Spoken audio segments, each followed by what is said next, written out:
Renouer avec la victoire en championnat, ça a été fait. Désormais, place à la Coupe de France pour finir l'année en beauté avec un ticket pour les 16e. Ouais, c'était très important pour nous de finir sur une victoire en championnat. Et bon, je vous avoue que là, il nous reste un match de coupe à jouer, un tour à passer pour bien finir cette année civile et voilà, avoir quelques jours de repos bien mérités aussi. La coupe, c'est toujours particulier. On l'a vu face à Frémin notamment, vous avez su être sérieux.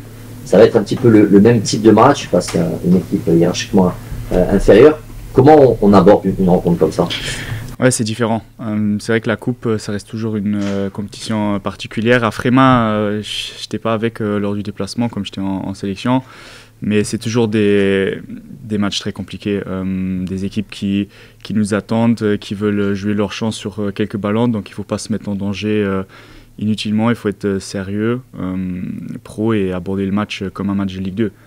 Je sais qu'il y a tout le monde qui le dit, il faut être sérieux. Mais c'est vraiment la clé du match, d'être sérieux, de mettre les mêmes ingrédients qu'en championnat pour passer le tour et après partir en vacances. Maintenant, ça fait quand même quelques temps que vous êtes à Bastia. Vous savez sans doute que Bastia, c'est un club de coupe qui a vraiment une grosse histoire avec la Coupe de France. On a senti aussi chez Belin une véritable envie de faire un gros parcours. Ça peut être quelque chose qui peut illuminer la saison, de faire un gros parcours en coupe.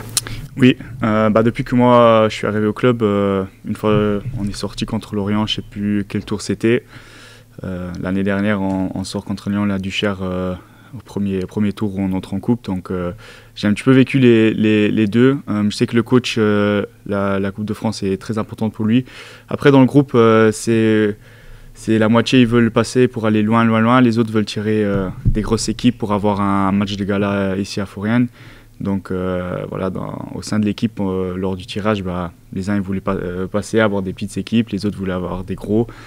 Là, voilà, on a une petite équipe qui vient ici en Corse, donc il faut passer pour être en 16e et aller le plus loin possible. Comment on aborde ce match face à une équipe des dom-tom qui paraît bien plus faible, rester concentré Ouais, comme j'ai dit avant, c'est la clé du match, c'est de mettre les mêmes ingrédients qu'en Ligue 2.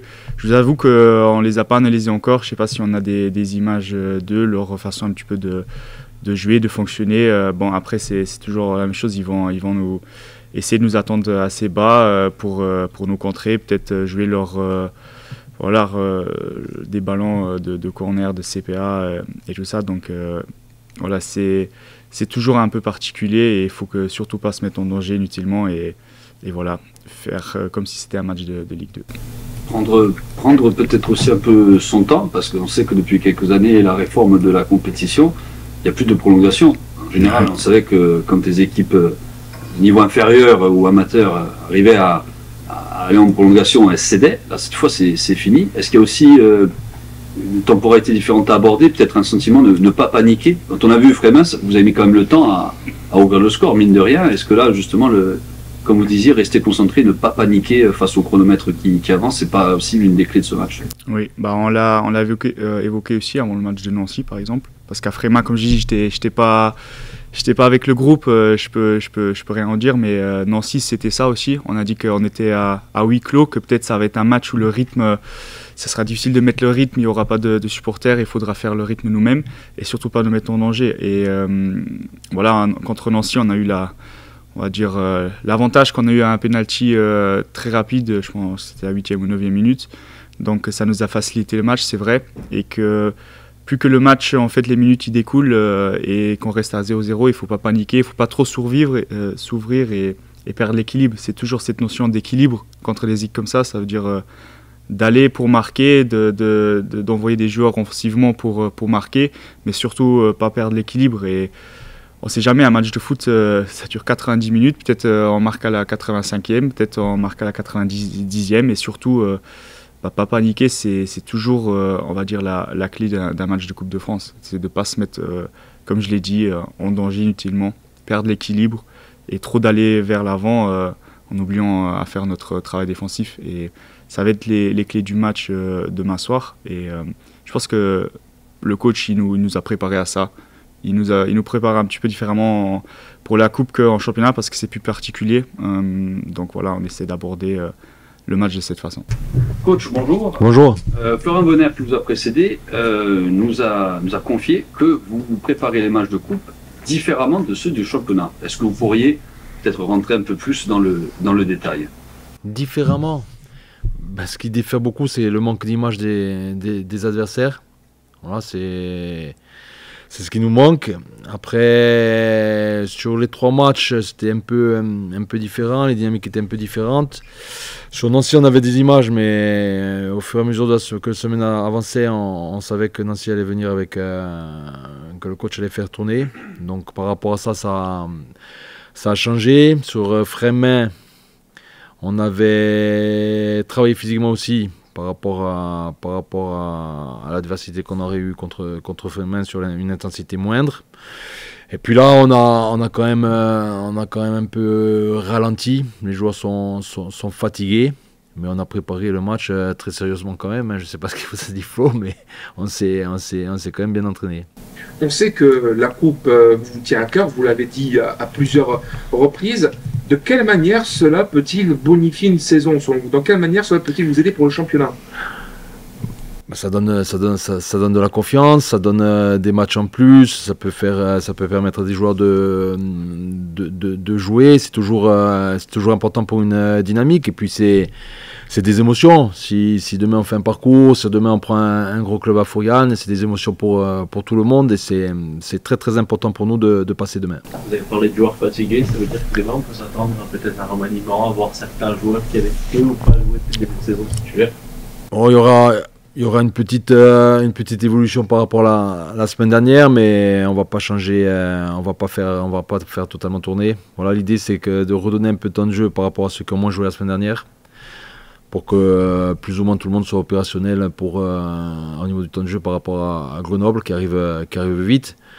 Mais l'objectif premier quand je monte l'équipe, c'est de gagner le match de demain. C'est ça l'objectif. Habituellement, quand on joue une équipe avec autant d'écart sur le plan hiérarchique, ça se passe toujours à l'extérieur. Ça va être à domicile. Est-ce que ça change quelque chose dans la préparation de la rencontre, dans le discours que vous allez avoir, ou pas du tout? Non, ça change rien dans le discours, ça change rien dans la préparation. Ce qui change, c'est qu'on n'a pas le droit à l'erreur, encore moins. Voilà. Quand on se déplace, bon, des fois, il y a des surprises. Alors, je dis pas qu'il n'y aura pas de surprise demain, enfin, je l'espère pas, mais on aura moins de circonstances atténuantes. Donc non, dans le discours, il n'y a rien qui change. Hein. C'est une équipe, j'ai quand même trouvé des images, pas beaucoup, mais j'en ai quand même trouvé. C'est une équipe qui a éliminé National 3 au tour précédent, dans un brouillard épais. C'est une équipe très généreuse, qui a de la force, qui va vite. Et puis qui arrive ici avec un enthousiasme et une énergie très très positive. Donc à nous de faire un match très très sérieux et d'essayer de les éteindre au plus vite. Parce que le foot, c'est pas rationnel. D'avoir mis fin à la série de disettes la semaine passée, pouvoir décrocher un ticket pour les 16e, ça bonifierait pour les mois. Ouais, exactement. Je vais inclure le match de Grenoble aussi, pour vraiment boucler la boucle. Si on a le bonheur de passer demain et de faire un résultat à Grenoble, on aura fait 6 mois corrects. Voilà, même si on est frustré de certains résultats qui auraient pu être un peu meilleurs. Mais le match de demain, il a une importance par rapport à ça. Hein. Alors c'est un 32e, il faut passer, mais ça validerait nos 6 mois. C'est l'occasion aussi d'évoquer avec un peu de recul comment le groupe a pris, sans doute très positivement, le fait d'avoir cassé cette série de matchs sans victoire. Est-ce que vous vous avez senti vraiment soulagé cette semaine d'entraînement? Oui, oui. Non, ça fait du bien ça fait du bien à tout le monde, ça fait du bien aux joueurs, au staff, au public, ça fait du bien à tout le monde. Ça fait du bien de voir les joueurs heureux dans le vestiaire. Et puis on a repris la semaine un peu plus aussi sérieusement, mais de manière un peu plus légère mentalement, parce que c'était très très long. Pour revenir à la première question, dans le sens où ce sont des matchs différents, c'est que vous l'avez un peu évoqué, ce sont des matchs qui sont prêts. Et là, des fois, en général, ce qui reste période demain, vous allez dominer, par la logique des choses, mais il y a le chronomètre qui risque de jouer contre vous. Surtout qu'il y a les tirs au but qui allaient très vite. Ouais. Comment on fait pour justement préparer mentalement l'équipe à peut-être ne pas paniquer et rester maître un petit peu des éléments? Non, moi je change pas le discours par rapport à ça. L'environnement demain on le connaît, on est chez nous. Ce qu'il va falloir prendre en compte, j'espère que le vent ça sera pas une catastrophe demain parce que ça peut compliquer la donne. Après non, on prépare les matchs tous les matchs pour les gagner, tous les matchs pour essayer de faire des différences au plus vite. Donc moi dans mon approche, il y a rien qui change par rapport à ça. Par contre, c'est sûr que même sur des matchs avec des équipes de niveau inférieur, il faut savoir être patient parce que les matchs on se les rend faciles, mais des fois il faut un peu patienter. Exemple Frémin, où on avait le ballon, on a eu du mal à marquer ce premier but. Et une fois qu'il est marqué, après ça s'ouvre. Donc non, c'est des joueurs, on est une équipe professionnelle, on a quand même une certaine expérience par rapport à ces matchs-là. Mais je ne fais pas une fixette par rapport au pénalty qui arrive vite. Non, l'essentiel c'est de mettre en place des choses qui vont permettre de nous rendre le match le plus facile possible. On oublierait presque les basiques. Quel est le groupe pour demain, le dernier groupe de l'année 2024? Julien, j'ai entraînement cet après-midi. Je ne peux pas donner le groupe, je peux donner les blessés. Les blessés? Ouais, les blessés. On a Cuisson qui a une petite alerte musculaire, enfin plus qu'une alerte puisqu'il est un tout petit peu pété au mollet. Il avait un peu mal avant le match, finalement il nous a dit ça allait, il a fait le match plutôt bien, mais il a terminé impacté. J'espère qu'il sera opérationnel pour la reprise et pour Grenoble. On a Etoga qui finalement a fait des images et pareil, c'est à une petite élongation, mais ça devrait être ok pour la reprise. Et on a Guevara, j'en ai parlé la semaine dernière. Au final, les images ont montré qu'il a un problème au tendon rotulien. Les images ont montré que ça s'était vraiment détérioré en 3 mois. Donc on est obligé de faire une petite intervention. C'est pas une intervention chirurgicale, mais il fait une espèce d'infiltration. Enfin, bon, on demande au docteur ce qu'il fait. Mais l'objectif, c'est de le récupérer. Lui, pour la reprise, ça sera compliqué. Normalement, il y a 4 à 5 semaines avant de le récupérer vraiment opérationnel. Et on va mettre Johnny au repos demain. C'est Julien Fabry et Antoine Mézonal qui seront dans le groupe. Concernant Guevara, c'est une vraie tuile quand même. Ça va faire plus de 2 mois d'absence si on compte. La blessure musculaire, bon, elle arrive, on peut pas l'anticiper. 1 mois après son arrivée, on a eu ce petit problème au tendon rotulien. Mais bon, c'est un dur à cuire, Juan. Et il joue sur la douleur. Mais là, le problème, c'est que même en jouant sur la douleur, il était performant, hein, même en jouant sur la douleur. Mais il risque de blessure grave. Donc on est obligé de couper. Donc on va prendre le positif et on va récupérer un joueur neuf mi-janvier, fin janvier. Et puis j'espère qu'il sera décisif comme tous les autres jusqu'au mois de mai. C'est un problème pour Guevara, parce que comme il jouait, il y avait le championnat en cours, c'est un problème peut-être d'une intensité qui est différente. Non, c'est physiologique. Je pense qu'il est arrivé avec ce déficit-là, avec le tendon rotulien un peu impacté. Et puis après, c'est un joueur très très très tonique. Et ça s'est empiré sur les 3 mois, donc il faut que le médical intervienne. J'espère que ça suffira.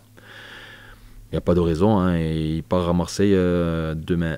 Ouais, il fait l'intervention demain. Après, il y a 3 semaines, je crois, de repos quasi total, et après, il réattaque. Après, la reprise, c'est quand? La reprise, c'est le 27 après-midi. Après, on s'entraîne tous les jours jusqu'à Grenoble. Si vous voulez venir le 31 matin, vous êtes les bienvenus, et le 1er après-midi, vous êtes les bienvenus.